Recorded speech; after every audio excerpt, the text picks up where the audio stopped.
A body has been found in the River Wyre in Lancashire, and so far there's no identification, and so we don't know whether this is in fact the body of the missing walker Nicola Bulley, who was last seen on the 27th of January. People can speculate at the moment. There is no real news. It takes me back to 1989. 1989, a friend of mine was on a London pleasure cruise in the River Thames in the early hours of the morning of the 20th of August. His name was Geoffrey Gibbs. Jeff. He was 27 years old. And the boat he was travelling in was the Marchioness. It had been hired for a birthday party to celebrate the 26th birthday of his friend Antonio Vasconcelos. And it collided with a boat, a dredger, much heavier boat, called the Bobelle. The Marchioness had a huge history. I mean, it was one of the many smaller boats used to rescue soldiers from Dunkirk in 1940. It had been built by the Salters Boatyard in Oxford in the 1920s, I think. The Bobelle, in contrast, was a much more recent boat built in 1964 in Scotland. But both boats were busy all their working lives on the Thames.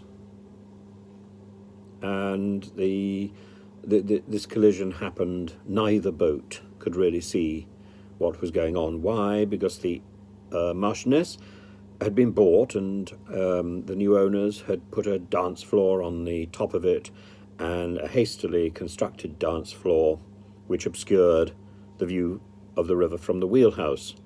The Bobelle was so weighted that the front of the boat was sort of slightly out of the water, I believe, and that in turn also meant that it couldn't really see where it was going or what it was doing. Yes, allegedly, the captain of the Bobelle had been on a pub crawl. Allegedly, the lookout of the Bobelle had also been drinking, a fellow called Blaney.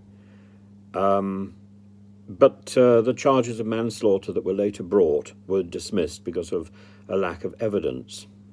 So it's not for me to start pointing a finger of blame there.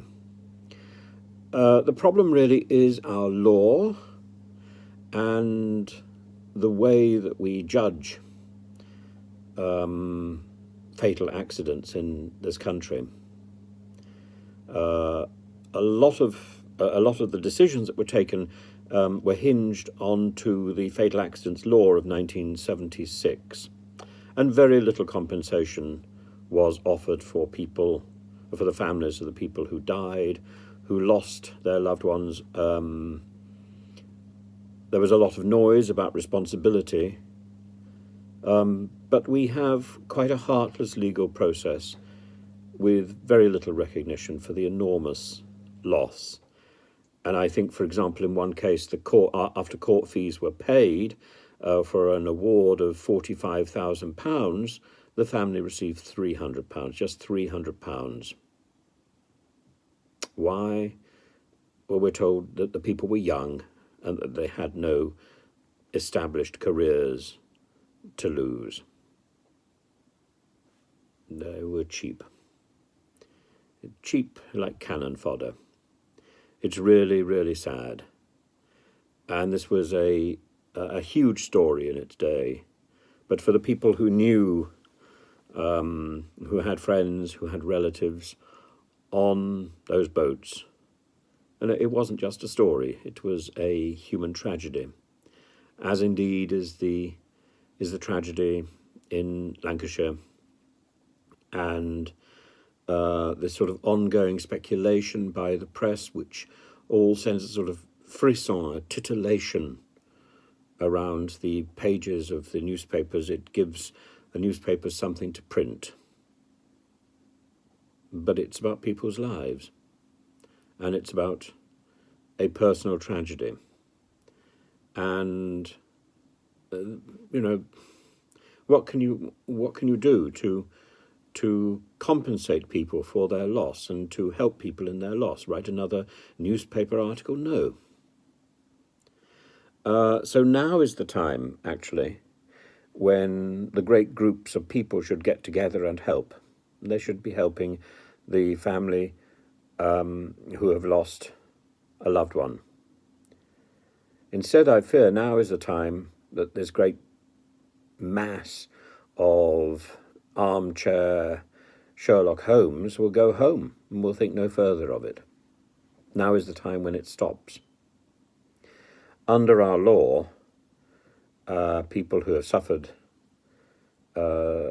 these accidents generally, the legal system helps towards funeral costs, but that's about it.